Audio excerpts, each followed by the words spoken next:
again to abide by the rules and saying that he wouldn't hesitate to introduce broader national measures to try to curb the spread of the virus. But at the moment, the strategy is to try to isolate outbreaks, even though they are in now very wide areas across England at least. But the strategy seems to be to target further restrictions, tighter restrictions at areas, and hope that through isolation, through testing, and through people abiding by those stricter regulations in those places, they can contain outbreaks locally.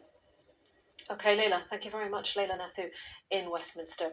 And for viewers in the UK, this afternoon we'll be answering your questions on the final month of the furlough scheme and its replacement, the Job Support Scheme. At 3:30, we'll be joined by Michelle Ovens, Director of Small Business Britain, and you can send in your questions by emailing them to yourquestions@bbc.co.uk or tweet us using the hashtag #BBCYourQuestions.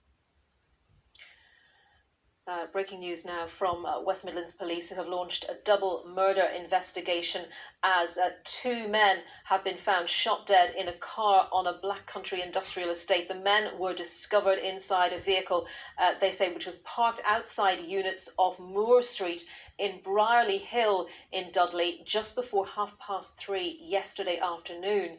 The victims haven't yet been formally identified. It's thought they were killed shortly after 1 p.m. The men were discovered around 3:30 p.m. So discovered at this industrial estate, units of Moore Street in Brierley Hill in Dudley. Both men were pronounced dead at the scene, and the police are appealing for anyone who was in the area at the time who saw or heard anything suspicious to get in touch with them. That's West Midlands Police launching that double murder investigation. Now, Italy was for some weeks the global epicenter of coronavirus, the first country in the West to be deeply affected by the pandemic and the first in the world to impose a national lockdown. But now its infection rate is considerably lower than others in Europe.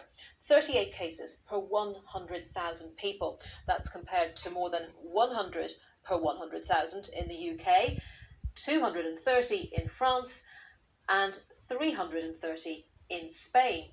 So how has Italy managed to stay on top of the virus? Our Rome correspondent Mark Lowen reports.